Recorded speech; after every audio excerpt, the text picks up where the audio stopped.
I think it's because I kind of ignore it. Most of the time I'm just on my phone listening to music, so.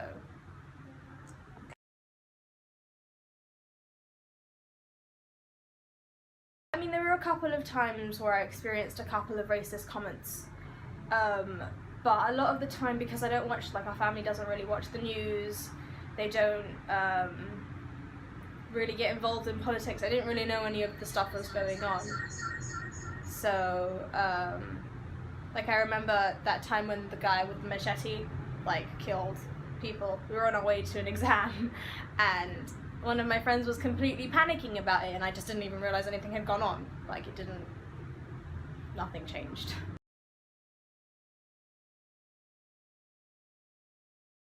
It's sad because a lot of Islam, like, when you get right down to it, it's about peace and, like, love and acceptance, and I think that Islam has kind of morphed into, in some parts, a cultural thing instead of, like, a religious thing, and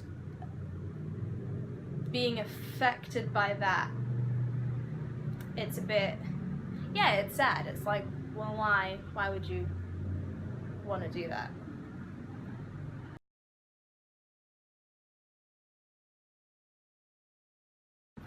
When I'm doing an activity that's generally not very people of colour, so for example skating, at one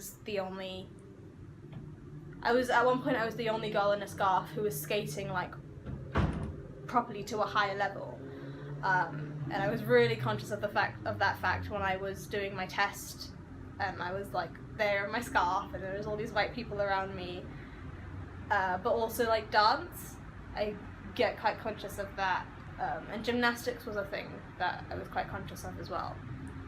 Yeah.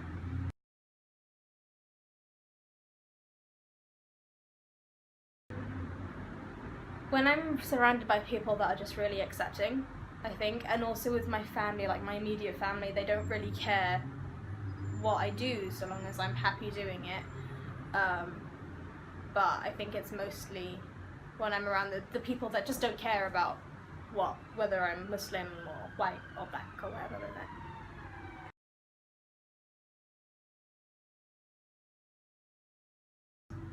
No, I just kind of take it for granted, I guess, and also because I'm mixed, I don't have such a strong connection to one identity or the other. It's more I take what I like from both cultures, and also I guess I kind of take what I enjoy from Islam as well.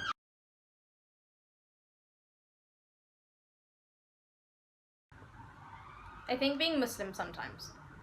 But it depends kind of in what circle I'm with. So, for example, if I'm with the kind of Muslim circle, then there aren't really questions. It's kind of, sometimes it feels like there are judgmental stares about why I'm not wearing my scarf. And with my dad, there was like a big hullabaloo about me taking off my scarf as well. But in some circles, it's more that I'm black, I guess, because, like, all this stuff about Black Lives Matter and things like that, like, I don't have a big stand in it. I don't have the biggest stand in politics at all, really, so, like, I don't really like labeling myself as anything, and I guess that's what kind of causes the big discussions.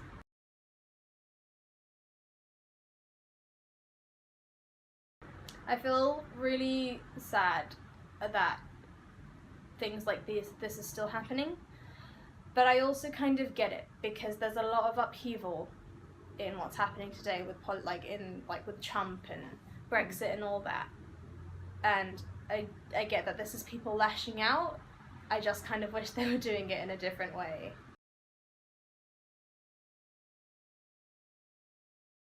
Advice from my mum is basically just to say thank you for sharing and walk on.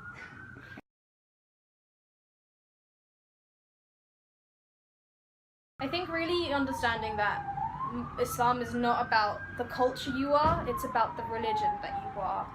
And like I said, the fundamentals of Islam is teaching about peace and tolerance and acceptance, and going back to that aspect of Islam rather than maybe not rather than, but like really having those be the lessons that are taught in the schools and in the mosques.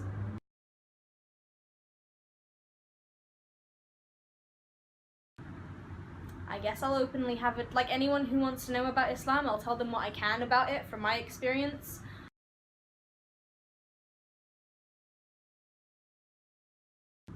I think that when it was first given, the Hadith was first given to us, I don't know what prophet gave it, but I think that that would have been really impactful at the time. And I think that because we haven't had such a big influence in regards to there being a prophet in this century, it's kind of lost itself on the way.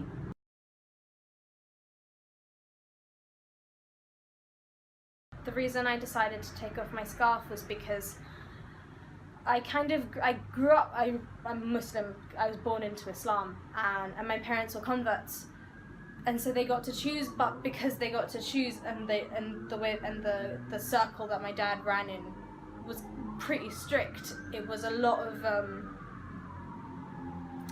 it was kind of like I didn't really have a choice in anything.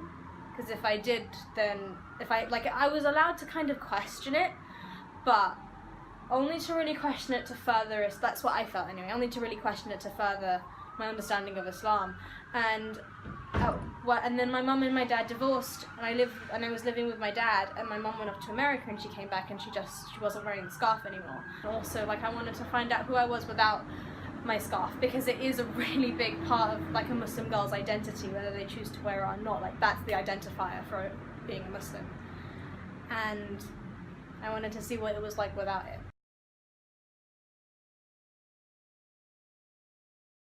I don't think there's not very much difference in confidence. I was always pretty confident with what I was doing anyway, because I believed that what I was doing was right. I think the biggest difference was being really scared to disappoint my dad. So there were times where I would go out without my scarf and I'd feel really wrong not wearing it, but then I would put it on and I'd also feel really uncomfortable wearing it as well.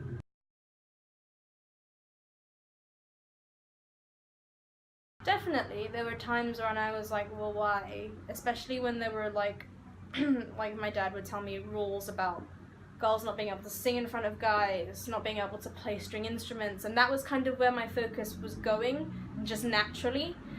So there was a lot of well, why? That doesn't make any sense. But I really like the basics that I have in it. It's helped me be a person who's so much more tolerant and so much more kinder than I think I could have been.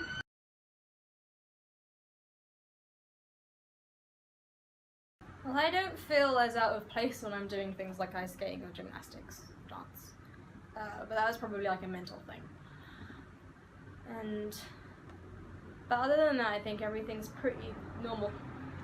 I have to worry about my hair now.